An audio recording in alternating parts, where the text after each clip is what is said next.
Hello friends, more Ranju blogলৈ আপোনালোকক স্বাগতম জনাইছো আৰু আজি মোৰ লগত আছে চাইল্ড স্পেশালিষ্ট মিঠু পৱন শইকীয়া স্যাৰ নমস্কাৰ হয় আপুনি সময়কণ দিয়াৰ কাৰণে বহুত বেছি ধন্যবাদ আৰু আজি আসলতে আমি শিশুৰ ওপৰত দুআষাৰমান আমি কথা পাতিম শিশুৰ কিছুমান বিকাশৰ ওপৰত ব্ৰেইনৰ বিকাশৰ ওপৰত বা তেওঁলোক জন্মৰ পৰা ধৰক যিখিনি মানে আমাক সাধাৰণ যিখিনি আমাক জ্ঞান লাগে যিখিনি আমাৰ সাধাৰণ আমাৰ নলেজ লাগে মাক দেউতাকৰ উপৰিও গোটেই ঘৰখনৰ গতে সেই তাৰ ভিত্তিত আমি অকনমান কথা পাতিম বুলি ভাবিছো দুআষাৰ গতে আপোনালোকৰ এই ভিডিওটোৰ পৰা আপোনালোকে অকনমান কিবা শিকিব বুলি সেইটো আমাৰো আশা থাকিল মোৰো আশা থাকিল আৰু স্যাৰ প্ৰথমতে আহিছো বেবী এটা যেতিয়া জন্ম হয় জন্ম হোৱাৰ সময়ত এটা ওয়েট থাকে ধৰক এনে কিমানৰ পৰা কিমানৰ ভিতৰত থাকিলে ধৰক আমি এটা হেলদি বাচ্চা বুলি আমি মানে ক'ব পাৰো হয় এনে আমাৰ যেটো গাইডলাইনস থাকে আমাৰ কিছুমান এই গাইডলাইনস মতে 2.5 কেজি 2 কেজি 500 গ্ৰামতকৈ যদি বেছি হয় তেতিয়া হলে সেইটো আমি নৰমাল বাৰ্থ ওয়েট বুলি কওঁ আৰু যেটো নৰমালি আমি লো বাৰ্থ ওয়েট ক্যাটাগৰীটো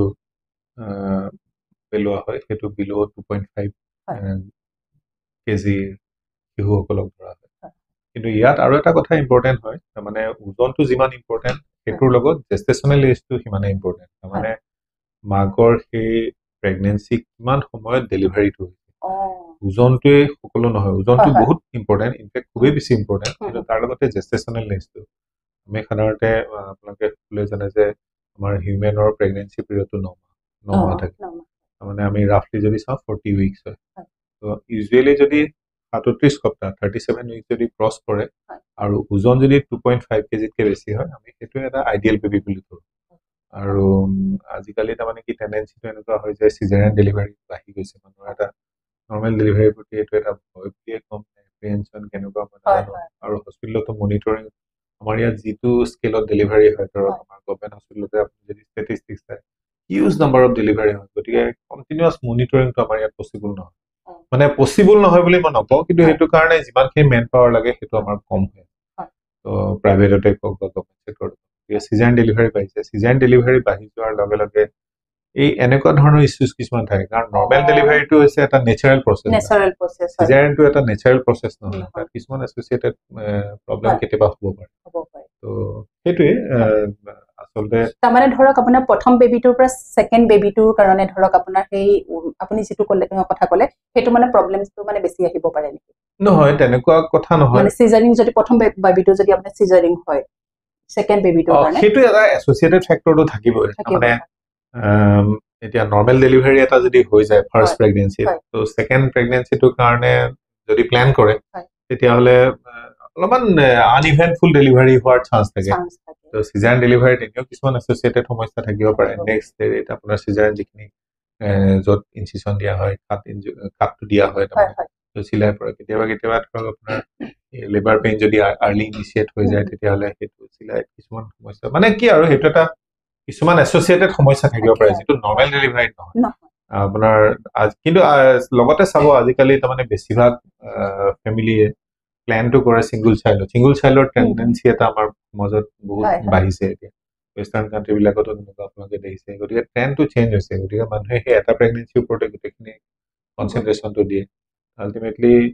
মই কোৱা নাই কোনটো ভাল বা বেয়া কিন্তু তথাপি প্ৰেগনেন্সি এটা ইনিচিয়েট হোৱাৰ লগে লগে মাক দেউতাক যেতিয়া হ'ব আৰু ফাৰ্ষ্ট হ'বলৈ আগবাঢ়িছে কিছুমান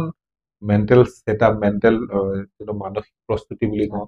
তো এইখিনিতে মই এটা ইণ্টাৰেষ্টিং কথা মানে মই জাষ্ট ক'ব খুজিছোঁ তাৰমানে আমাৰ অসমৰ নৰ্থ ইষ্টৰ কিছুমান চাৰ্টেইন কমিউনিটি আছে ধৰক মই এইটো বস্তু দেখিছোঁ আমাৰ কাৰ্বি সমাজত দেখিছোঁ বড়ো সমাজতো দেখিছোঁ তেওঁলোকৰ তাৰমানে প্ৰেগনেন্সি এপ্ৰ'চটো অকণমান বেলেগ ধৰণৰ তাৰমানে তেওঁলোকৰ যেতিয়া মহিলা এগৰাকী প্ৰেগনেন্ট হয় তো তেওঁলোকৰ 5 মান্থছ বা 6 মান্থছ মানৰ পিছৰ পৰা তেওঁলোকৰ ছিনিয়ৰসকলে তাৰমানে মহিলাসকলে কিছুমান তেওঁলোকৰ ট্ৰেডিশ্যনেল নলেজবিলাক শ্বেয়াৰ কৰে যেনেকে বেবিটো ডেলিভাৰী হোৱাৰ পিছত কি কৰিব লাগিব গাখীৰ কেনেকৈ খুৱাব লাগিব গতিকে বাই দ্য টাইম তাৰমানে বেবি ইজ বৰ্ণ শিশুটো জন্ম হোৱাৰ সময়ত মাক গৰাকী তাৰমানে যথেষ্ট প্ৰিপেয়াৰ্ড অৱস্থাত থাকে গতিকে মই দেখিছোঁ মানে এনেকুৱা কমিউনিটি আমাৰ ধৰক নাগা কমিউনিটিটো দেখিছোঁ মিজো কমিউনিটিটো দেখিছোঁ তেওঁলোকে তাৰমানে জন্মৰ সময়লৈ যথেষ্ট প্ৰিপেয়াৰ্ড হয় তাৰমানে ব্ৰেষ্ট ফিডিং ৰিলেটেড মানসিক প্ৰস্তুতিটো থাকে সেই বস্তুটো আমাৰো কৰাটো জৰুৰী আৰু বহুত ক্ষেত্ৰত আপোনাৰ ইণ্টাৰনেট এইবোৰ চাই মেলি বহুত মানুহে মানে ইনফৰমেশ্যন ইমান বেছি হৈ যায় আল্টিমেটলি মহিলাগৰাকী ষ্ট্ৰেছ হয় তাৰোপৰি ফেমিলি ছাপৰ্ট এটা থাকে পাৰফৰ্মেঞ্চ এনজাইটি বুলি এটা বস্তু থাকে ধৰক বহুত ক্ষেত্ৰত মাকগৰাকীয়ে ফিডিং দিয়াৰ সময়ত নিজৰ এটা চেল্ফ ডাউট থাকে মই পাৰিছো নে নোৱাৰিছো তাৰ মাজতে ভিজিটৰ আহিল দুজনমান তেওঁলোকে আকৌ কিবা এটা কমেণ্ট দি থৈ গুচি গ'ল সেইবিলাকৰ ষ্ট্ৰেছ অলপ আগতে মই এগৰাকী মহিলা তেওঁলোকৰ 4 দিন আগতে জন্ম হৈছে তেওঁ যথেষ্ট ষ্ট্ৰেছত আছে আহি পিনে পৰিয়াত অলপমান কান্দিছো মানে মই পৰা নাই নেকি এই চেল্ফ ডাউটটো নহবলৈ তাৰমানে প্ৰেগনেঞ্চিৰ সেই ধৰক 5 মাহ 6 মাহ মানৰ পৰা এই প্ৰস্তুতিটো আৰম্ভ কৰিব লাগে সেইটো হলে মানে সব ফালৰ পৰা সুবিধা আৰু স্যাৰ আমি জন্মৰ সময়তে দেখো বহু কিছু বাচ্চাৰ জন্ডিসটো হৈ আহে এটো কিহৰ কাৰণে হয় জন্ডিসটো এটা কমপ্লিটলি বেলেগ বস্তু এটো এটা ফিজিওলজিক্যাল প্ৰসেস বুলি কওঁ আমি মানে এটো আমি ডাঙৰ মানুহৰ যেটো জন্ডিস যেটো সেন্সত আমি কওঁ এটা বেমাৰ হিচাপে শিশুসকলৰ হেতু টিপিক্যালি এটা বেমাৰ নহয় জন্মৰ সময়ত শিশুসকলৰ যেটো ব্লাড সেলস খিনি থাকে ইনিশিয়াল স্টেজত মানে সেই ব্লাড সেলস খিনি অলপমান ৰেপিডলি অলপমান এটা চেঞ্জ এটা হয় এটা ব্লাডৰ গুটে প্ৰসেসটো চেঞ্জ হয় আৰু এই ডেস্ট্ৰয়েড ব্লাড সেল খিনি হিমোগ্লোবিনৰ পৰা বিলিৰুবিনলৈ কনভাৰ্ট হয় আৰু যেহেতু শিশুসকলৰ সেইখিনি সময়ত বডিটো মেচুৰিটি নাহে লিভাৰটো কমপ্লিটলি কনজুগেশ্যন প্ৰসেসটো ষ্টাৰ্ট কৰিব নোৱাৰে বা কিডনিও কমপ্লিট এক্সক্ৰিশনটো নহয় ফিডিংও ইনিশিয়ালি কম হৈ থাকে অলপমান প্ৰথম 3-4 দিন কোলেষ্ট্ৰম ওলাইটো পৰিমাণ কম থাকে তো ফলত বডিত বিলিৰুবিন লেভেলটো বাঢ়ে কিন্তু এইখিনিতে এটা এৱেৰনেছৰ খুব দৰকাৰ আছে জন্ডিসটো এটা লেভেললৈকে নৰ্মেল এটো আমাৰ কিছুমান গাইডলাইন থাকে যে প্ৰথম 24 ঘণ্টাত কিমান বিলিৰুবিন থাকিলে এটো ৰিস্কি হ'ব পাৰে 48 আৱাৰ্ছত থাকে 72 আৱাৰ্ছত থাকে কিছুমান লগা আমাৰ ভ্যালুজ কিছুমান থাকে এটো গভৰ্নমেন্ট হস্পিটেল বা প্ৰাইভেট হস্পিটেলত এইবিলাক চাৰ্ট মানে নিউৰল আইসিইউ বিলাকত হেবোৰ পুট কৰাই থাকে ইমান কমন বস্তু এটা তো হেতুতকে যদি সাডেনলি বেছি বাঢ়ি যায় তেতিয়া হলে কি কিছুমান ইৰিভাৰ্সিবল ড্যামেজ কৰা চান্স থাকে গতিকে জন্ডিসৰ ট্ৰিটমেন্টটো হৈছে প্ৰিভেনশন আপুনি জন্ডিসটো এটা সাৰ্টেন লেভেলতকে বাঢ়িবলৈ দিব নালাগে হেতু এপ্লিকেবল হয় প্ৰথম 7 দিন মানলৈকে 7 দিন মানৰ পিছত লাহে লাহে বডিটোৱে টেক ওভাৰ কৰি লয় লিভাৰে বিলিৰুবিনৰ কনজুগেশ্যন প্ৰসেসটো ষ্টাৰ্ট কৰি দিয়ে ব্ৰেইনৰো যেটো আমাৰ প্ৰটেক্টিভ লেয়াৰ থাকে হেতু ডেভেলপ হৈ যায় গতিকে 7 দিন মানৰ পিছত সাডেন বিলিৰুবিনটোৱে মানে বিলিৰুবিন ৰাইজটোৱে সাংঘাতিক ধৰণে ক্ষতি কৰিব পৰা ষ্টেজটো পাৰ হয় এটো বহুত মানুহৰ মিসকনসেপচন আছে জন্ডিসটো সাংঘাতিক হেৰি হালধি নেখায় কিবা নেখায় না হেতুৰ লগত এছ'চিয়েটেড নহয় আমি কওঁ যে জন্ডিস হৈ থকা শিশুৰ ক্ষেত্ৰত ব্ৰেষ্ট ফিডিংটোৰ ওপৰত বেছিয়ে গুৰুত্ব দিব লাগে যিমানে হাইড্ৰেশ্যন হয় যিমানে ইউৰিনৰ স্কুল পাছ কৰে মানে জন্ডিসটো বিলিৰুবিনখিনি সোনকালে ক্লিয়াৰ হয় আৰু স্যাৰ ব্ৰেইনৰ বিকাশৰ ক্ষেত্ৰত কৈছো এটা শিশু মানে মানুহগৰাকী গৰ্ভত থকাৰ পৰাই আমি তেওঁৰ হেতুৰ প্ৰতি গুৰুত্ব দিব লাগে নে জন্ম হোৱাৰ পিছত আমি হেতু বস্তু গুৰুত্ব দিব লাগে মই হেতুৱে কৈছো যে যেহেতু আজিকালি বেছিভাগ ফেমিলিয়ে সিঙ্গল চাইল্ডৰ প্লেনিং কৰে গতিকে মই ভাবো যেতিয়া প্ৰেগনেন্সি প্লেনিংটো কৰে তেতিয়াৰ প্ৰায় এটা মেন্টাল সেটআপ এটা মানসিক এটা প্ৰস্তুতি আৰম্ভ কৰা দৰকাৰ আজিকালিতো প্ৰেগনেন্সি প্লেনিং কৰাৰ পিছৰ পৰা মাকগৰাকী আইৰন ফলিক এসিড এইবিলাক সাপ্লিমেন্টেশন গভৰ্নমেন্ট হস্পিটেলৰ পৰা সাপ্লাই দিয়ে হেতুৱে শিশুসকলৰ যেটো স্নায়ু আৰু ব্ৰেইন ডেভেলপমেন্টত এটা আৰম্ভণিতে হেল্প কৰে মানে গৰ্ভাৱস্থাতে হেল্প কৰে মানে ফিটাছটো হেল্প কৰে তাৰ পিছতো আপুনি চাব এটা প্ৰপাৰ এটা ফেমিলি এনভায়ৰনমেন্ট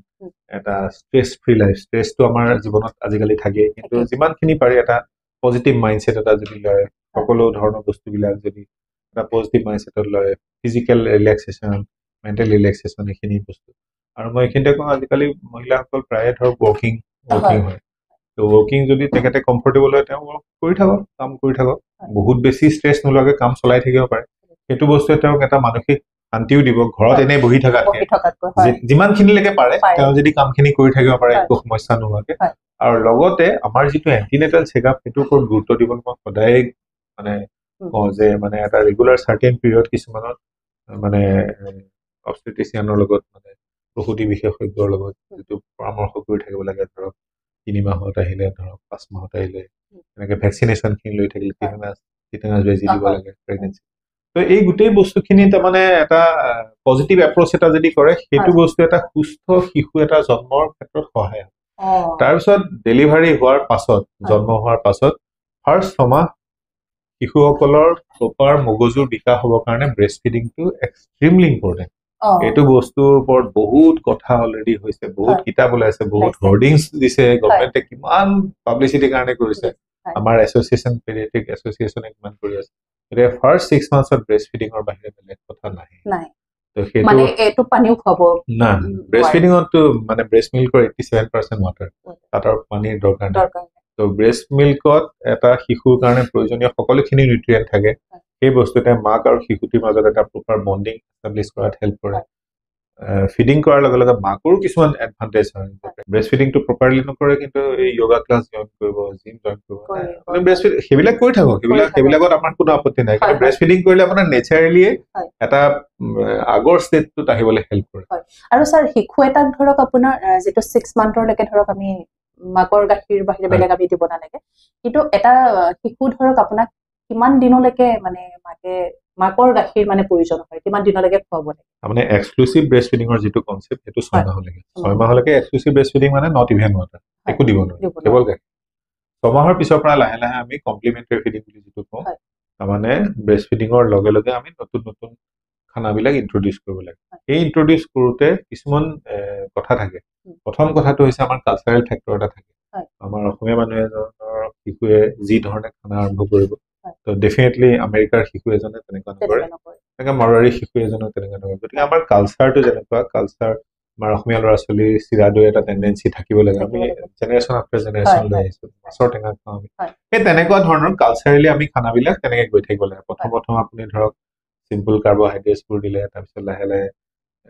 ধৰক চাউলৰ গুড়া বা পিঠাগুড়ি চিঠাগুড়ি এনেকুৱা ধৰণৰ বস্তু দিলে তাৰপিছত ভেজিটেবলছ দিয়া আৰম্ভ কৰিলে তাৰপিছত আকৌ 9 মাহ মান হোৱাৰ পিছত পনীৰ কুহুমটো দিয়া ষ্টাৰ্ট কৰিলে 1 বছৰৰ পিছত প্ৰটিন থকা আহাৰবিলাক দিব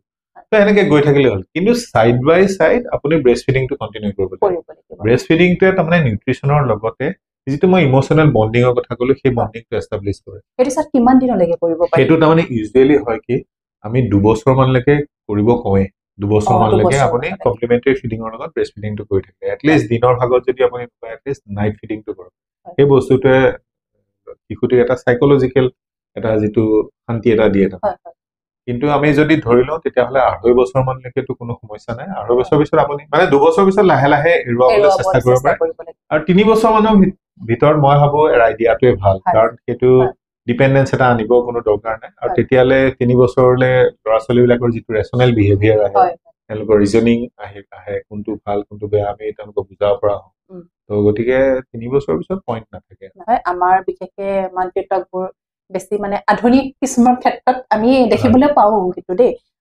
আমাৰ মানে কি আমাৰ দিনত আগতে মাহঁতে কি খুৱাইছিলে আমাক আঠা কল পিহি কিনে খুৱাইছিলে চাউলৰ গুড়া খুৱাইছিলে নেচাৰেল যিখিনি বস্তু আমাৰ ঘৰত পায় সেইখিনি বস্তু খোৱালে ধৰক শিশু এটাৰ কাৰণে বেছি মানে প্ৰযোজ্য বুলি ভাবে নে ধৰ আজিকালিতো বহুত কিছুমান তেনেকুৱা পায় সেইটো কাৰণে মানে কিহৰ ওপৰত আমি বেছি গুৰুত্ব দিব লাগে তো কিছুমান বস্তু ট্ৰেডিশনাল প্ৰেক্টিছ বিলাক আমি মানে নালিফাই কৰি দিব নালাগে ঘৰত যিখিনি বস্তু এভেইলেবল থাকে আৰু ঘৰত যেনেকে বনাব পাৰে সেইখিনি বস্তুৱে দিব লাগে তাত তাৰমানে কথাত কেনেকুৱা হয় আপুনি লাহে লাহে যেতিয়া হাতেৰে অকমান পিটিকি দিয়া আৰম্ভ কৰে বাচ্চাটোৱে অকমান কামুৰি কামুৰি চুবাবলৈ আৰম্ভ কৰে দাঁত গজাৰ আগতে অলপমান চুবোৱাৰ যেটো প্ৰেক্টিছ কৰে সেইটো ডেন্টিশনত হেল্প কৰে মুখৰ মাছুলবিলাক ডেভেলপ কৰাত হেল্প কৰে আৰু ভালকে চুবোৱাৰ প্ৰেক্টিছ কৰাৰ লগে লগে টেষ্টটো তেওঁলোকে ধৰিব পৰা হয় বজাৰত যিখিনি বস্তু এভেইলেবল থাকে ধৰক ফৰ্মুলা ফিড বুলি আপুনি যিবিলাক কয় কোম্পানীৰ বহুত তেনেকুৱা আছে সেইবিলাকতো মই টিপিক্যালি এইবোৰ শৰ্টকাট ফুড বুলি কওঁ শৰ্টকাটটো কেতিয়াও একচেপ্ট কৰা নাই সেইবিলাকৰ কিছুমান জাষ্টিফিকেশন আছে ধৰক কেতিয়াবা ঘৰুৱা প্ৰব্লেম থাকে মাগৰাকী কিবা অসুখ হৈ আছে বা কিবা তেওঁ প্ৰব্লেম হৈ আছে য'ত আপুনি প্ৰপাৰলি এইখিনি কেয়াৰ ল'ব পাৰে তেতিয়া আপুনি ইমাৰ্জেঞ্চি পাৰপাছত আমি এইবিলাক দিম বা শিশুটিয়ে একদমেই ওজন কমি আছে লগতে সাইড বাই সাইড আমি ঘৰুৱা খানাৰ লগতে অলপমান এড কৰিছো সেইখিনি কৰিব পাৰো কিন্তু ট্ৰেডিশনাল প্ৰেক্টিছটো কিন্তু এইটো আউট অফ প্লেচ হোৱা নাই এইটো এতিয়াও ষ্টিল আছে আমি সেই বস্তুটোৰ ওপৰত গুৰুত্ব দিব লাগে সৰু হৈ থকাৰ অৱস্থাত এটা সেউজীয়া ধৰণৰ লেট্ৰিন নোহোৱা মই দেখিছো এটো কিহৰ কাৰণে হয় সৰু মানে আপুনি জন্মৰ পিছৰ কথাই জন্মৰ পিছত কথা কৈছো জন্মৰ পিছত প্ৰথম 3 দিন মান নহয় হেতু ন তাৰ পিছতো দেখিছো মই মানে এটো আপুনি এজটো এনে স্পেসিফাই কৰিব পাৰিব ধৰক আপোনাৰ 3-4 মান্থ হেনেকুৱা মানৰ ভিতৰত মানে যদিহে শিশুটি এক্সক্লুসিভলি ব্ৰেষ্ট ফিডিংত থাকে কেৱল মাকৰ গাখীৰ খাই আছে তেতিয়াহলে আপোনাৰ স্কুলৰ কালাৰটো আমি কিমান গুৰুত্ব নিটো কেতিয়াবা আপোনাৰ গ্ৰীণ কালাৰ স্কুল হ'ব পাৰে কেতিয়াবা ব্ৰাউনিশ কালাৰ হ'ব পাৰে কেতিয়াবা ক্ৰীম কালাৰ হ'ব পাৰে কেতিয়াবা ইয়েলোইশ কালাৰ হ'ব পাৰে তো ডিপেন্ড কৰে সেউজীয়া কালাৰ স্কুল কমনলি আমি ভাবো যে মানে অলপমান যদি ডিহাইড্ৰেশ্যন হৈ আছে, যিমান পাব লাগে সিমানখিনি পোৱা নাই, তেতিয়াহ'লে অলপমান গ্ৰীণ কালাৰ ষ্টুল হ'ব পাৰে। গতিকে গ্ৰীণ কালাৰ ষ্টুল হ'লে আমি ব্ৰেষ্ট ফিডিঙৰ ওপৰত আৰু গুৰুত্ব দিওঁ, যদি ফাৰ্ষ্ট 6 মান্থছৰ কথা কৈছোঁ। 6 মাহৰ পিছৰ পৰা যদি আমি চাওঁ, 6 মাহৰ পিছত নতুন নতুন বস্তু দিয়া আৰম্ভ কৰোঁ, শাক পাচলি দিওঁ। শাক পাচলি খোৱা বাচ্ছাৰ ক্ষেত্ৰতো কেতিয়াবা গ্ৰীণ কালাৰ ষ্টুল হ'ব পাৰে। আৰু বহুত ক্ষেত্ৰত 6 মাহৰ পৰা 9 মাহৰ ভিতৰত আমি আইৰণ ছাপ্লিমেণ্টেশ্যন কৰোঁ। গভৰ্ণমেণ্ট হস্পিটেলে হওক, প্ৰাইভেট ছেক্টৰতে হওক, আমি 6 মাহৰ পৰা 9 মাহৰ ভিতৰত আইৰণ ছাপ্লিমেণ্টেশ্যন কৰোঁ। আইৰণ পাই থকা শিশু এটিৰ ডাৰ্ক গ্ৰীণ বা ব্লেক কালাৰৰ ষ্টুলটো ভেৰি ভেৰি নৰ্মেল, একদমেই নৰ্মেল। এইটো বহুত ক্ষেত্ৰত আইৰণ দিয়াৰ পিছত আমি কেতিয়াবা ক'বলৈ পাহৰি যাওঁ, তেতিয়া মানে অভিভাৱকে ঘৰৰ পৰা ফোন কৰে যে এইটো এনেকুৱা আছিলে। এইটো ভেৰি কমন থিং। তো গতিকে যদি শিশুটিয়ে খেলা ধূলা কৰি আছে, ধুনীয়াকে ফিডিং লৈ আছে, আপুনি ষ্টুলৰ কালাৰটো লৈ ইমান চিন্তা কৰিব নালাগে। কিন্তু যদিহে শিশুটি ইৰিটেবল হৈ আছে, পায়খানা কৰাৰ সময়ত কান্দা কাটা কৰি আছে, লগত এছ'চিয়েটেড জ্বৰ হৈ আছে, তেতিয়াহ'লে কিন্তু আপুনি সেইটো চিন্তা কৰিব লাগে। তেতিয়া ষ্টুলৰ কালাৰটোত ইম্পৰ্টেঞ্চ আহিব। কিন্তু আদাৰৱাইজ আপুনি দেখিছে ধুনীয়াকে ব্ৰেষ্ট ফিডিং কৰি আছে, খেলা ধূলা কৰি আছে। গেছৰ প্ৰব্লেমটো কেতিয়াৰ পৰা হ'ব পাৰে বাচ্চা এটাৰ? জন্মৰ পিছত যদি আমি চাওঁ, জন্মৰ পিছত প্ৰথম কিছুদিন গেছৰ প্ৰব্লেমটো নহয়। সাধাৰণতে 3 সপ্তাহ বা 4 সপ্তাহ মানে ধৰক 20-25 দিন মানৰ পৰা এই গেছৰ প্ৰব্লেমটো হয়। তাৰ কাৰণ হৈছে দুটা। যেতিয়া মাকে ফিডিং কৰায়, ব্ৰেষ্ট ফিডিং কৰায়, তেতিয়া বহুত ক্ষেত্ৰত কেতিয়াবা নাকৰ বন্ধৰ কাৰণে হওক বা ফিডিংটো প্ৰপাৰ পজিশ্যনত নোহোৱাৰ কাৰণে হওক, বেবীয়ে খাই থাকোঁতে অলপমান এয়াৰ সোমায়, যিটো আমি এৰ'ফেজিয়া বুলি কওঁ। তো এয়াৰটো আমি খোৱাৰ আগত যদি নাকৰ দৰৱ এটা দি লওঁ, তেতিয়া শিশুটিয়ে চাইমুলটেনিয়াছলি ফিডিং আৰু ব্ৰিডিংটো কৰাত সুবিধা হয়। যদি নাকটো অলপমান বন্ধ হৈ থাকে, মাজে মাজে বেবীটোৱে খোৱাৰ মাজে মাজে উশাহ ল'লে সেই এয়াৰটো পেটলৈ যায় অলপ পৰিমাণে। তো সেইটো বস্তুৰ কাৰণে আপুনি সেইটো যদি প্ৰিভেণ্ট কৰিবলৈ হয়, তেতিয়াহ'লে খোৱাৰ পিছত আমি যিটো বাৰ্পিং কৰোঁ যে, বাৰ্পিংটো 10 মিনিটমান কৰিব পাৰিলে ভাল। ঘৰৰ যিকোনো এজন মানুহে, মাকগৰাকীয়ে কৰাৰ দৰকাৰ নাই, ঘৰৰ যিকোনো এজন মানুহে যদি এনেকে এই পজিশ্যনটোত লৈ যদি অকণমান বাৰ্পটো কৰি থাকে, তেতিয়াহ'লে এয়াৰটো যিহেতু লাইট, এয়াৰটো ওপৰলৈ গুচি আহে আৰু মিল্কটো ছেটল হৈ যায় আৰু লাহেকে ওলাই আহে। সেইটো হৈছে প্ৰথম কিছুদিনৰ কথা। 3 সপ্তাহমানৰ পিছত আৰু এটা ফেক্টৰ হয়, সেইটো হৈছে আমাৰ খাদ্যনলীৰ কোলন বুলি যিটো পাৰ্ট থাকে, সেই কোলন পাৰ্টটো জন্মৰ সময়ত একদমেই ষ্টেৰাইল থাকে, মানে তাত কোনো অৰ্গেনিজম নাথাকে। কিন্তু ব্ৰেষ্ট ফিডিঙৰ পিছত মানে কি, জন্মৰ পিছত যেতিয়া ব্ৰেষ্ট ফিডিং কৰে, মাকৰ স্কিনৰ পৰা বহুতখিনি মানে বেক্টেৰিয়া আহে। আৰু সেইকাৰণে আমি ফিডিঙৰ আগে আগে এইখিনি কমপ্লিটলি ষ্টেৰাইল কৰিব নিদিওঁ, জাষ্ট ক্লিন কৰিব দিওঁ। চাফা পানীৰে ক্লিন কৰিলে বা নেপি এখনেৰে ক্লিন কৰিলে, কিন্তু একদম চাবোন দি ধুই বা সেইবিলাক কৰিব নিদিওঁ, যাতে সেই কমেনচিয়েল বেক্টেৰিয়াখিনি কমপ্লিটলি মৰি নাযায়, অলপমান বেক্টেৰিয়া ভিতৰত সোমাব লাগে। ছেকেণ্ডলি আৰু এটা হয়, এইটো নৰ্মেল ডেলিভাৰীত খুব কমনলি হয়। ডেলিভাৰী প্ৰচেছটোত যিটো এমনিয়টিক ফ্লুইডটো অলপমান বেবীয়ে খাই দিয়ে। তো সেইটো কাৰণে বেক্টেৰিয়া অলপমান ভিতৰলৈ যায়। সেই বেক্টেৰিয়াখিনি পিছত গৈ পেলাই কোলন বুলি পাৰ্টটোত থিতাপি লয়, আৰু সেইটো উইদিন 1 মান্থ নাম্বাৰটো গৈ বিলিয়নত আহে, আৰু ধৰক 3 মাহ 4 মাহ মানলৈ এইটো ট্ৰিলিয়নত আহে। তো এইটো এটা হিউজ মাছ এটা, মানে এই বেক্টেৰিয়াখিনি মিল্কটো ফাৰ্মেণ্ট কৰোঁতেও গেছ প্ৰডিউচ হয়। ফলত হয় কি, এক্সটাৰ্নেল যিটো খাওঁতে এয়াৰ সোমায় আৰু লগতে ইণ্টাৰনেল যিটো প্ৰডাকশ্যন হয়, দুইটা মিলি পেলাই গেছৰ প্ৰব্লেম। তো সেইটো প্ৰিভেণ্ট কৰিবৰ কাৰণে আমি বাৰ্পিঙৰ ওপৰত গুৰুত্ব দিওঁ, আৰু প্লাছ কেতিয়াবা যদি খুব বেছি এক্সেচিভ চিম্পটম হয়, গেছৰ কাৰণে বাচ্চা কান্দি থাকে, তেতিয়া আমি দৰৱ। আমাৰ ক্ষেত্ৰতে আমি নিজে গম পাওঁ। আমি আগত আমাৰ স্কুল আছিলে, আমি 10টা বজাত, ৰাতিপুৱা আমি 6টাত উঠো, উঠি আমি এঘণ্টা কিতাপ পঢ়ি আমি অকণমান খেলিবলৈও অকণমান সময় পাইছিলো, আৰু ধৰক তেনেকে স্কুলৰ পৰা আহিও আমি সময় পাইছিলো যথেষ্ট। কিন্তু আজিকালি মানে দেখিছো প্ৰায় মানে ৰাতিপুৱা শুই উঠি চিধা স্কুলৰ পৰা আহি আকৌ টিউচন, মানে ইমান বেছি প্ৰেছাৰ দিয়া হয় ন এটা বাচ্চাক, দেখিবলৈ পোৱা গৈছে। মানে কি, আজিকালি কিছুমান বাচ্চা বেছিভাগ মানে অলপ খং টাইপত, মানে এনেকুৱা থাকে। আপুনি সেইটোৰ ভিত্তিত কি ক'ব? এইটো এটা খুব ডাঙৰ সমস্যা আচলতে, চিৰিয়াছলি আমি লোৱাটো উচিত। তাৰমানে হয় কি, আমি সৰুৰ পৰা যিটো এটা মেচিন টাইপৰ এটা ধৰণে ডাঙৰ কৰিবলৈ চেষ্টা কৰোঁ, কিন্তু এটা ফালৰ পৰা চাব গ'লে এইটো এটা যুগৰ ডিমাণ্ড বুলি ক'ব পাৰোঁ। আমি ধৰক জেনেৰেশ্যন চেঞ্জ হৈছে, সময়বোৰ চেঞ্জ হৈছে, কম্পিটিটিভ হৈছে দুনিয়াখন। গতিকে এট চাম পইণ্ট অফ টাইম আপোনাৰ সেইটো বস্তু আপুনি একচেপ্ট কৰি ল'ব লাগিব, আৰু এট চাম পইণ্ট অফ টাইম আপুনি বস্তুটো বৰ এটা ঠিক বুলিও আমি ক'ব নোৱাৰোঁ। তো গতিকে তাৰ চলিউশ্যনটো কি? চলিউশ্যনটো মই ভাবোঁ, মই পাৰ্চনেলি ভাবোঁ যে আপুনিতো সেই ৰেট ৰেচটোত যাবই লাগিব, কিন্তু এট দ্য ছেম টাইম আপুনি ঘৰত যদি এটা প্ৰপাৰ ফেমিলি এনভাইৰনমেণ্ট এটা কৰে, সেইটো বস্তু খুব ইম্পৰ্টেণ্ট। ল'ৰা ছোৱালী সৰুৰ পৰা ধৰক আপোনাৰ 3 বছৰ 4 বছৰ যেতিয়া ফৰ্মেটিভ ইয়েৰ্ছটো আৰম্ভ হয়, সেইখিনি সময়ৰ পৰা এটা ষ্ট্ৰিক্ট ডিচিপ্লিন এটা আৰম্ভ কৰিলে ভাল। ল'ৰা ছোৱালীক আমি দেখুৱাব লাগিব যে কোনটো শুদ্ধ কোনটো ভুল ৰেচনেল বিহেভিয়াৰটো যেতিয়া ডেভেলপ হয় তাৰপিছৰ পৰা আমি ভুল শুদ্ধটো দেখাব লাগে আজিকালি হৈছে কি আমি এইটো অকলশৰীয়া হৈছো না নিউক্লিয়াৰ ফেমিলি হৈ যোৱাৰ লগে লগে আমাৰ সৰু ফেমিলি পেৰেণ্টছ আৰু শিশুটি বহুত ক্ষেত্ৰত কেয়াৰ টেকাৰ লগত আমি এৰি থৈ গুচি যাওঁ নেইবাৰহুড বুলিবলৈ বস্তু নাইকিয়া হৈছে ওচৰ চুবুৰীয়া বুলি আমি থাকোঁতে মানে ধৰক এতিয়া আমিও বহুত পুৰণা মানুহ নহয় কিন্তু কথা হৈছে এই সময়খিনিৰ মাজত আমি এটা ডিষ্টেন্ট জেনেৰেশ্যন নিচিনা হৈ গৈছে ইমান সাডেনলি চেঞ্জ হৈছে তাৰমানে আৰু নেক্সট হৈছে কি ধৰক আগতে যেনেকে সম্পৰ্কীয় মানুহ আহি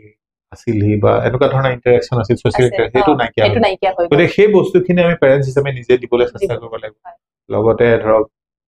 মই পাৰ্চনেলি ক্ৰেছ কালচাৰটো ছাপোৰ্ট কৰোঁ আজিকালি ক্ৰেছ বহুত হৈ গৈছে মাক দেউতাক দুইজনে যদি ৱৰ্কিং হয় তেতিয়াহ'লে শিশুটিক ঘৰত কাৰোবাৰ কেয়াৰত এৰি থৈ অকলে এৰি থৈ যোৱাতকৈ যদি আপুনি এটা ক্ৰেছত দিয়ে সমান বয়সৰ শিশুৰ লগত আপুনি খেলা ধূলা কৰিলে ইণ্টাৰেকশ্যন কৰিলে সেই বস্তুটোৱে তেওঁলোকৰ মনৰ যিটো হৰাইজনটো বঢ়াই দিয়ে স্কুলৰ প্ৰিপেৰেশ্যনৰ কাৰণেও ইজি হয় আৰু লগতে হয় কি তেনেকুৱা এটা পৰিৱেশ পাই যোৱাৰ লগে লগে তেওঁলোকে এই ইলেক্ট্ৰনিক মিডিয়াটোৰ পৰা আঁতৰি থাকে মোবাইলৰ পৰা বা টিভিটোৰ পৰা আঁতৰি থাকে মোবাইল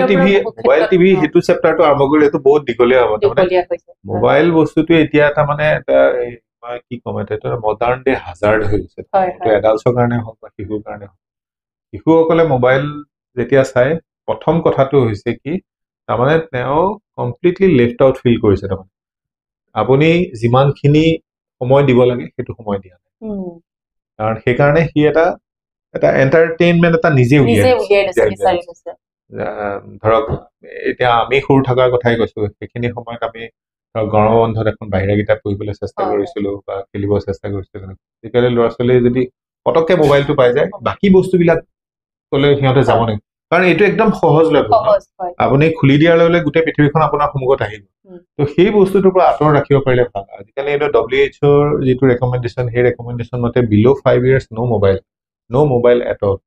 আৰু আফটাৰ বহু ক্ষেত্ৰত দেখিবলৈ পোৱাই গৈছে আপোনাৰ মোবাইলৰ কাৰণে মানে এনেকুৱা নিচিনা হৈ গৈছে এবনৰ্মেল টাইপ সেইটো তাৰমানে যিখিনি সময়ত এটা বিহেভিয়াৰেল ডেভেলপমেণ্ট হয় ধৰক আপোনাৰ 2 বছৰ মানলৈ লাহে লাহে ধৰক সৰু সৰু চেণ্টেন্স ক'ব পৰা হ'ব লাগে 3 বছৰলৈ কথা ভালকে ক'ব পৰা হয় সেই ডেভেলপিং ষ্টেজটো যদি আপুনি মোবাইলটোতে থাকে তেতিয়াহ'লে প্ৰথম কথাটো হৈছে আপোনাৰ মানে এটা ভাৰ্চুৱেল দুনিয়া এটাত সোমাই যায় ভাৰ্চুৱেল তেওঁলোকে যিখন মোবাইলত চাই আছে সেই দুনিয়াটো ভাৰ্চুৱেল ৰিয়েল ৱৰ্ল্ড বহুত ল'ৰা ছোৱালী আপুনি দেখিব এটা কাৰ্টুন কেৰেক্টাৰৰ নিচিনা বিহেভ কৰি থাকে তাৰমানে সেই কেৰেক্টাৰটোত সোমাই গৈছে তাৰ লগত ৰিয়েল লাইফৰ এই কানেকশ্যনটো কমি গৈছে কানেকশ্যন কমাৰ লগে লগে তাৰ ইণ্টাৰেকশ্যন কমি গৈছে ফলত লেংগুৱেজ দিলে হ'ব পাৰে মানুহ মুড ৰিলেটেড ইছ্যুজ হ'ব পাৰে তো গতিকে আমাৰ সৰুতে যিটো প্ৰচেছ আছিল সাধু কোৱা প্ৰচেছটো সেই বস্তুটো মই এতিয়াও খুব ৰিলেভেণ্ট বুলি ভাবোঁ আপুনি সাধু কোৱাৰ লগে লগে কেইবাটাও কথা হৈ গ'ল আপুনি ইণ্টাৰেক্ট কৰিলে শিশুটি এটা ইনভলভমেণ্ট হৈ গ'ল ঘৰৰ এনভাইৰনমেণ্টৰ লগত আৰু তাৰ ইমাজিনেশ্যনটো বাঢ়িলে মোবাইলত ইমাজিনেশ্যনটো শেষ হৈ যায় ল'ৰা ছোৱালীয়ে ইমাজিন কৰিবলৈ নিবিচাৰে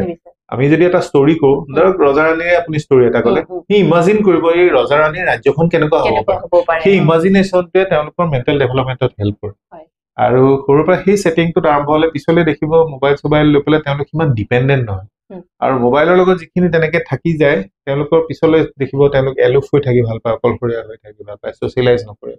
বেছি কিছুমানৰ ক্ষেত্ৰতো মই দেখা পাওঁ যে মানে 10-12 বছৰীয়া ল'ৰা ছোৱালীৰ ক্ষেত্ৰতো ডিপ্ৰেশ্যন দেখা গৈছে আজিকালি আৰু এইটো কোৱাইট কমন গতিকে এই বস্তুটো আমি ভাবো মানে এইটো খুব গুৰুত্ব সহকাৰে লোৱা ভাল আৰু WHO যিটো ৰিকমেণ্ডেশ্যনৰ কথা ক'লো সেইটো আপোনাৰ আফটাৰ 5 years স্ক্ৰীন এক্সপ'জাৰ 24 ঘণ্টাত 1 ঘণ্টাতকৈ বেছি হ'ব নালাগে আৰু সেই স্ক্ৰীন এক্সপ'জাৰ তথাপি মোবাইলৰ কথা নাই তাত মোবাইলৰ মেনশ্যনেই নাই তাত আছে টিভি লাৰ্জ স্ক্ৰীন টিভি বা ডেস্কটপ বা লেপটপ যিটো ডাঙৰ স্ক্ৰীন কাৰণ মোবাইলৰ সৰু স্ক্ৰীনত যিটো ব্লু বেছিক কালাৰটো থাকে সেই কালাৰটোৱে শিশুসকলৰ ডেভেলপিং ব্ৰেইনত মেলাটনিন বুলি হৰমন এটাৰ ছিক্ৰেশ্যনটো কমাই দিয়ে মেলাটনিন হৰমনটো হৈছে আমাৰ যিটো চাৰ্কাডিয়ান ৰিডম থাকে ধৰক দিনত আমি এলাৰ্ট থাকোঁ ৰাতি সেই ৰিডমটো নষ্ট কৰি দিয়ে মেলাটনিন যদি অভাৱ মেলাটনিনে সেই বস্তুটো মেইনটেইন কৰে গতিকে মোবাইল চোৱা ল'ৰা ছোৱালীৰ ক্ষেত্ৰত আপুনি দেখিব শ্লিপ পেটাৰ্ণটো খেলি মেলি হয় শ্লিপ পেটাৰ্ণ খেলি মেলি হোৱাৰ লগে লগে সেইটো এটা বেছিকটো আপুনি যদি ৰাতি প্ৰপাৰ আপোনাৰ ব্ৰেইনটোৱে ৰেষ্ট নাপায় দিনত ইৰিটেবল হোৱাটো স্বাভাৱিক এইখিনি আৰু চাওক আমি এইটোতো একচুৱেলি তেখেতৰ শিশু এটাৰ আমি মেণ্টেলি ক্ষেত্ৰত আমি মানে ধৰক এইখিনি কথা আমি গুৰুত্ব দিলোঁ কিন্তু ফিজিকেলি ধৰক আমি কি কৰিব লাগে ফিজিকেল এক্টিভিটিৰ ক্ষেত্ৰত আমাৰ এটা খুব আজিকালি ভালেই লাগে কাৰণ আজিকালি বহুত পেৰেণ্টছক মই দেখিছোঁ তেওঁলোক এৱেৰ ফিজিকেল এক্টিভিটি লৈ এৱেৰ আৰু বহুতে স্পৰ্টছটো এটা চিৰিয়াছলি লোৱা আৰম্ভ কৰিছে বহুত পেৰেণ্টছ মই দেখিছোঁ চুইমিং টেনিছ বা বেডমিণ্টন চিৰিয়াছলি লোৱা আৰম্ভ কৰিছে এটা ৰেগুলাৰ লেভেলত ফিজিকেল এক্টিভিটি কৰাটো ইমান হেৰি নহয় ঘৰতে ৰাতিপুৱা খোৱা পাওঁতে অলপ সময় 10 মিনিট সময় স্কিপিং এটা কৰিলে অলপ জাপ কেইটামান মাৰিলে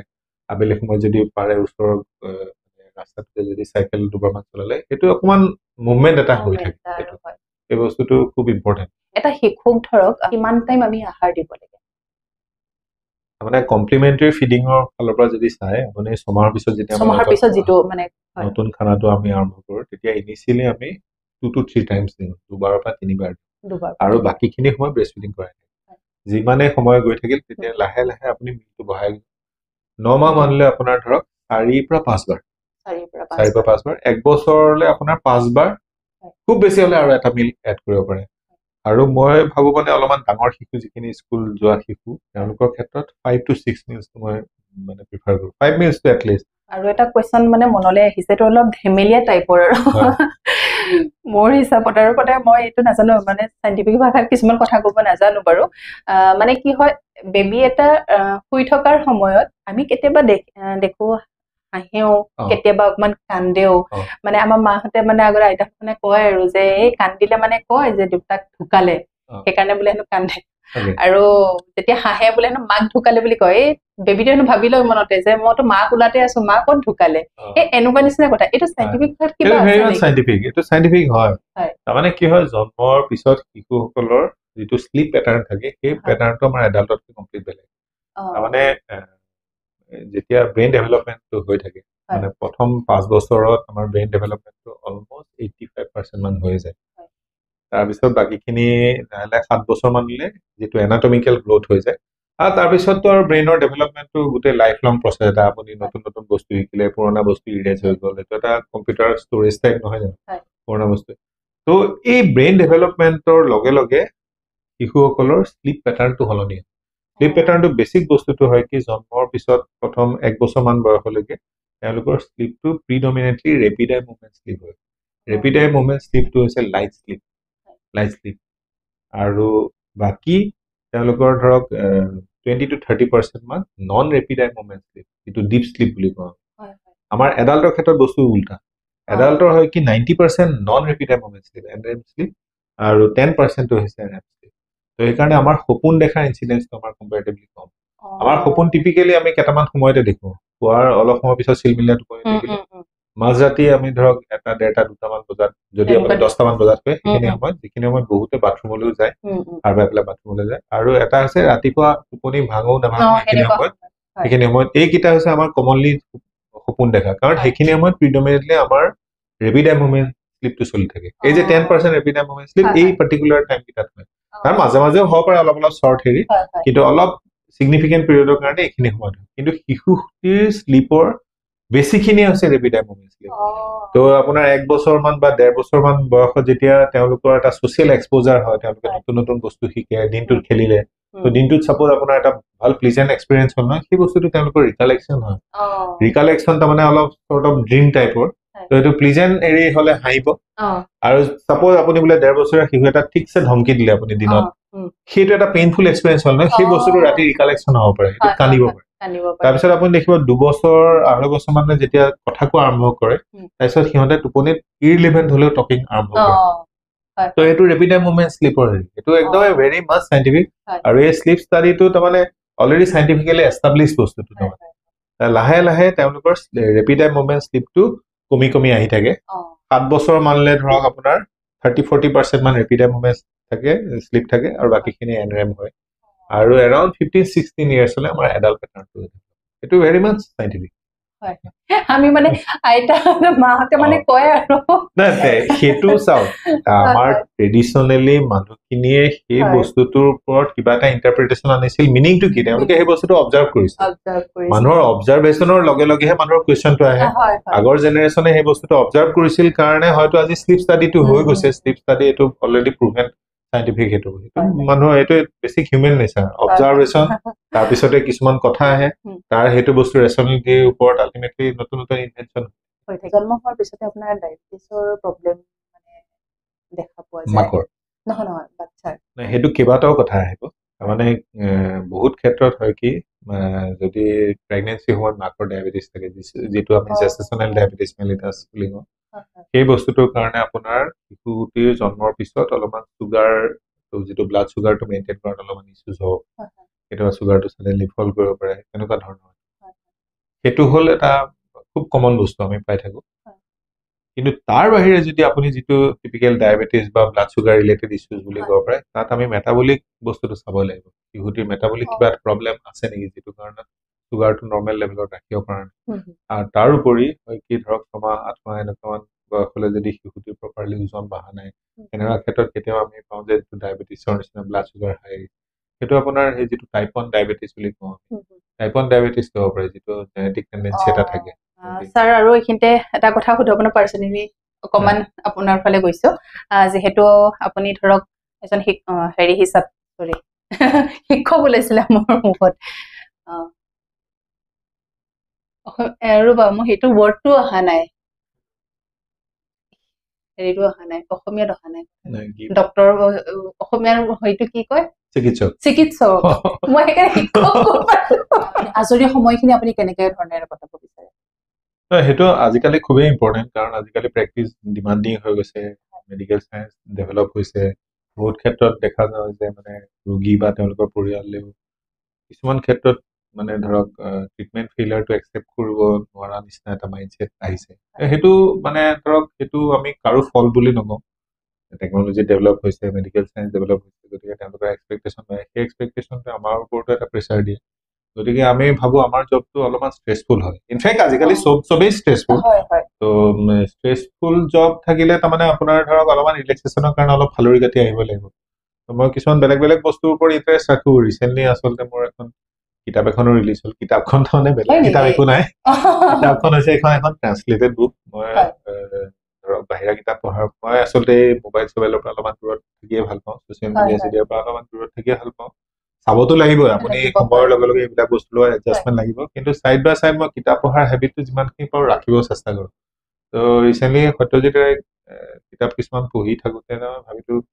অসমীয়া ট্ৰান্সলেশ্যন হোৱা নাছিলে তেওঁৰ শ্বৰ্ট ষ্টৰী তেওঁতো বহুতে ফিল্ম মেকাৰ হিচাপে জানে কিন্তু তেওঁৰ শ্বৰ্ট ষ্টৰী তেওঁৰ চাইণ্টিফিক ৰাইটিংছ বহুত আছে তো মই ভাবিলোঁ শ্বৰ্ট ষ্টৰী কেইটামান ট্ৰান্সলেটে কৰোঁ প্ৰথমতে মই নিউজ পেপাৰৰ কাৰণে কৰিছিলোঁ নিউজ পেপাৰ প্ৰতিদিন আৰু এনেকৈ দুখনমান নিউজ পেপাৰ ওলাইছিলে তো ওলোৱাৰ পিছত তাৰপিছত সেই দুজনমান ফ্ৰেণ্ডে মোক ক'লে যে মানে এইটো কিতাপ হিচাপে উলিয়াই দিয়া তো ঘৰৰ ফালৰ পৰা মোৰ ফেমিলিৰ ফালৰ পৰা ক'লে আৰু তো আল্টিমেটলি যোৱা বুক ফেয়াৰত ৰিলিজ হৈছিলে এইটো সত্যজিৎ ৰায় 24টা 4টা গল্প বুলি 4টা গল্প এইটো ট্ৰান্সলেশ্যন তাৰমানে মোৰ আচলতে এইমটো বেলেগ নহয় মই অলপমান এই মনোটনাছ লাইফটোৰ পৰা অলপমান ফালৰি কাটিব খুজিছিলোঁ তাৰমানে ধৰক নিজে এটা কিবা এটা কাম কৰিলে এটা ক্ৰিয়েটিভ ছেটিছফেকশ্যন আজি আপুনি যিটো কাম কৰি আছে এইটোৱে আপোনাক এটা ক্ৰিয়েটিভ ছেটিছফেকশ্যন দিয়ে এজন আৰ্টিষ্টকো এটা ক্ৰিয়েটিভ ছেটিছফেকশ্যন আমাৰ জবটোৰ বাহিৰে বেলেগ এটা বস্তু দিলে থাকিলে তাৰমানে সেইটো এটা মই ক্ৰিয়েটিভ ছেটিছফেকশ্যন বুলি কওঁ এই প্ৰডাক্টটো নন নেচেৰেলি বোলে সাংঘাতিক ভাল ক্লাছিক কাম হৈছে কিন্তু মই মোৰ ফালৰ পৰা মই ভাবো যে কিবা এটা হৈছে কিবা এটা মানে এটলিষ্ট এইখিনি ৱেষ্টেড টাইম নহয় তাৰমানে কিবা এটা ইউজফুল টাইম হিচাপে তো সেইটোৱে কিতাপখন যোৱা বুক ফেয়াৰ ৰিলিজ হৈছিলে কিন্তু লগতে আমি চিকিৎসকৰ লগতে আমি এজন মানে লিখককো এতিয়া আজিকালি আপুনি চাওক আমাৰ ধৰক আমাৰ চিকিৎসাৰ লগত জড়িত বহুতখিনি মানুহৰে আপোনাৰ ফটোগ্ৰাফি দেখিব আপোনাৰ আৰ্ট মানে পেইণ্টাৰ এনেকুৱা বহুত আছে আৰু যিটো বস্তু লাহে লাহে কভিডৰ লকডাউনৰ সময়ত আমাক লাইফৰ পাৰ্চপেক্টিভৰ ওপৰত নতুনকৈ চিন্তা কৰিবলৈ শিকালে যে আমাৰ লাইফটো একদমেই ফ্ৰেজাইল আপুনি কিছুমান নিজৰ চখৰ কাম কৰি থকাটো ক্ৰিয়েটিভ কাম কিছুমান কৰি থাকে সেইটো নন নেচেৰেলি চবেই কৰা কামেই যে সাংঘাতিক ভাল হ'ব কিবা কথা নাই কিন্তু সেই বস্তুটোৱে যদি আপোনাক এটা ছেটিছফেকশ্যন দিয়ে ইট ইজ গুড সেই বস্তুটোৱে আপোনাক অভাৰঅল নিজৰ কামটো আমাৰ এই কামটো কৰাৰ ক্ষেত্ৰতে নাই ছাৰৰ লগত কথা পাতি ইমান ভাল লাগিল শেষত কিবা ক'ব নেকি ছাৰ আচলতে হয় কি আমি এতিয়া ইমান ক'ব পৰা লেভেলটো আমি পোৱাগে নাই আমাৰ এইবিলাক আমাৰ ডক্টৰে প্ৰেক্টিচ কৰা বুলি কয় না আমি গোটেই জীৱন প্ৰেক্টিচ কৰি থাকোঁ আমাৰ নতুন নতুন এক্সপিৰিয়েঞ্চ এভৰিডে হৈ থাকে তো আৰু কিন্তু মই এটা ভাবোঁ মানে পেডিয়াট্ৰিক ছাবজেক্টটোত মই যেতিয়া প্ৰথমতে সোমাইছিলোঁ প্ৰথম মই অকণমান দিগদাৰ লাগিছিল মানে মই ধৰক অলপমান ৰাফ টাইপৰ মানুহ আৰু ৰাফ হেৰি মানুহ কিন্তু আজি 16-17 ইয়াৰ্ছ এই প্ৰফেশ্যনটোত থাকি গম পালোঁ আমাৰ ছাবজেক্টটোত কিছুমান আমাৰো ভাল কিছুমান থাকে কিছুমান শিশুৱে আহি আপোনাক ইমান এটা মানে ইনস্পায়াৰ কৰি থৈ যায় ভাল শিশু এটা কিছুমান ফেমিলি পেৰেণ্টছৰ ল'ৰা ছোৱালী আপব্ৰিঙিং কৰা যিটো এফৰ্ট দেখো সেইটোত আমি ৰিয়েলি ভাল লাগে গতিকে আমাৰ ছাবজেক্টটোত কিছুমান সেই ধৰণৰ ভাল পইণ্ট আছে এট দ্য চেম টাইম এটা শিশু যেতিয়া বেমাৰ হৈ থাকে হস্পিটেলত ভৰ্তি হৈ থাকে আমাৰ এটা ষ্ট্ৰেছ টেনশ্যন থাকে গতিকে আমি মানে অলপ ইম'চনেল হোৱা এটা ডিপাৰ্টমেণ্ট মেডিকেলত আমি অলপমান মেডিকেলত আপুনি বেছি ইম'চনেল হোৱাটো জৰুৰী নহয় মানে দৰকাৰো নাই আচলতে কিন্তু আমি নজনাকে কিছুমান ক্ষেত্ৰত অলপ মানে ধৰক মই নিজৰ পাৰ্চনেল লাইফতে মানে দুটা তিনিটামান শিশুৰ ডেথটো মোক বহুত ডিষ্টাৰ্ব কৰে সেইটোৱে হয়তো মোক বহুত দিনলৈকে ধৰক আমি সম্ভৱ প্ৰিভেণ্ট কৰিব নোৱাৰিলো আমাৰ ফিল্ডতে তো সেনেকুৱা কিছুমান হয় এট দ্য চেম টাইম আমি সৰুতে চোৱা কিছুমান ডাঙৰ হৈছে ইনফেক্ট এইবাৰ যোৱাবাৰতো